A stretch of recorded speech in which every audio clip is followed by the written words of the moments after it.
quiero compartir con ustedes fundamentalmente, no voy a hablarles como Metro de Medellín, aunque en el Metro de Medellín sin duda la pregunta de la ética y particularmente la pregunta de la ética del cuidado es fundamental. Cuando nosotros hablamos de cultura metro, verdaderamente lo que estamos hablando es de una cultura donde debe prevalecer el cuidado, el autocuidado, el cuidado del otro, el cuidado de lo otro, que es ese bien público. Pero no venimos como a hablar, aunque aquí hay varios compañeros pues, del metro, sino que un poco la invitación que me hacía el padre Horacio es hablar desde lo que soy, o sea, desde mi experiencia vital. Yo tengo una pregunta, mi pregunta de vida en gran medida es una pregunta alrededor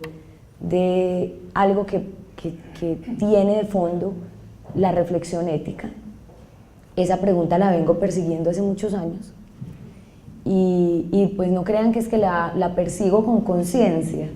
no, es de esas preguntas que luego de mucho rato tú te encuentras con que la estás persiguiendo. No sé si a ustedes les ha pasado, seguramente sí, que hay un montón de preguntas que solo después de mucho tiempo se da cuenta que son persistentes en uno. Temas que vienen y vienen y vienen, pero que no es un propósito sistemático ni un objetivo que uno se haya planteado, sino que es un hallazgo con el que uno se encuentra. Yo soy administradora de negocios de AFIT, les voy a hablar un poquito de mis circunstancias, soy administradora de negocios de AFIT, soy especialista en geopolítica, también de AFIT, y decidí hacer una maestría en filosofía, muy atrevida yo, muy atrevida porque recuerdo que cuando llegué a hacer la maestría en la Universidad Complutense casi todos mis compañeros eran filósofos que estaban en camino a su doctorado y pues yo era una administradora, sí, seguramente con muchos intereses y con muchas preguntas, pero sin duda, no seguramente, no, definitivamente mucho menos formada en esos temas que todos mis compañeros, lo cual me obligó a hacer un sobreesfuerzo, que eso es muy bonito. Para quienes trabajan en los temas de educación o han tenido la oportunidad o han visto los procesos de formación de sus hijos, de ustedes mismos, sabrán cuán importante es en el proceso de aprendizaje el amor y el deseo.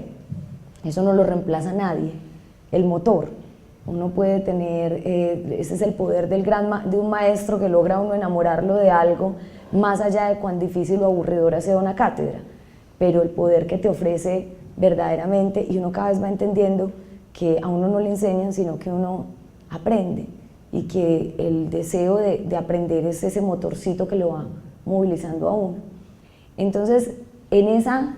maestría tomé la decisión de mi tesis o mi trabajo de tesis lo decidí hacer sobre la ética. Se me juntaron, como les digo, absolutamente inconsciente, porque el alma, yo siempre pienso que el alma sabe más que la cabeza, el cuerpo, y el alma lo guía a uno, así uno no sea consciente de que es ella la que lo está guiando. Pero todo, cuando uno dice que el universo se confabula, uno utiliza esa expresión, y yo creo que realmente el que se confabula es el alma de uno, siguiendo el camino que está trazado. Y yo sumé en esa maestría, inclusive que la hice un poco después de que había tenido la oportunidad de estar en el Centro de Fe y Culturas, y de hecho el que haya hecho parte de ese proceso de formación aquí fue un motor gigante para decidirme con el irme a hacer la maestría.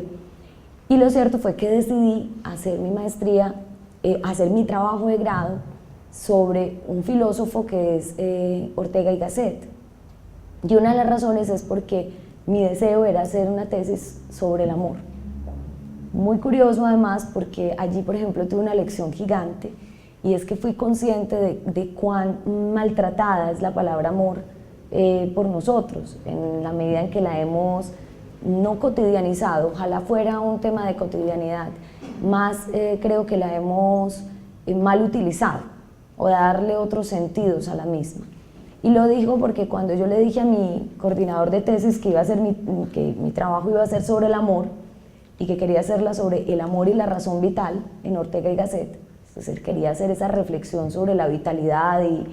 la circunstancia y un poco desde la ética que plantea Ortega y Gasset, que es una ética hermenéutica, del análisis, de la mirada, de la interpretación, lo primero, él me dijo, perfecto, eso está muy bien. Lo único que yo te recomendaría es que no le pongas al título la palabra amor. Y yo, pero ¿cuál es el punto? Y me decía, no, es que si le pones el título de la palabra amor, eso recae un poco en el sentimentalismo, en la concepción del amor como liviano. Y yo decía, para mí eso fue además el principal motor por el cual le puso el título amor, porque yo decía, si no la titulo así, primero no soy fiel a lo que quiero plantear, pero adicionalmente eso me confirma mi tesis, y es que verdaderamente hay que hacer una reivindicación de ese concepto o de ese valor como un motor vital. Entonces les contaba esto porque digamos que una de mis grandes preguntas están alrededor de la experiencia vital. Por eso elegí a Ortega y Gasset, de hecho, en mi maestría o en mi tesis.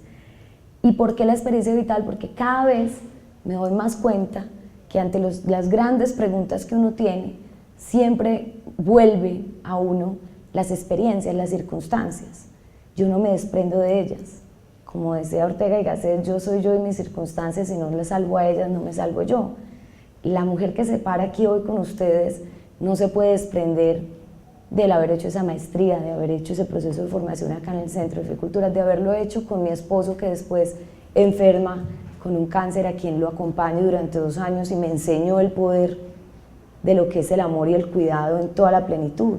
No me puedo desprender de su muerte, no me puedo desprender de lo que he hecho, de lo que he vivido, de las elecciones profesionales que he tenido. No me puedo desprender de vivencias como lo que me tocó vivir cuando cae el edificio Space, ni puedo desprenderme de circunstancias como fueron la muerte de mi papá este año. Todo eso hace parte de lo que se para aquí a hablar con ustedes, y es desde donde les estoy compartiendo.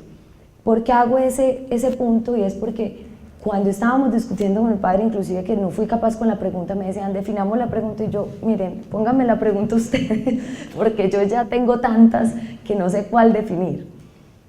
Y era básicamente porque en la conversación en EAFIT la discusión era sobre la doble moral, era la pregunta, ¿por qué tenemos doble moral?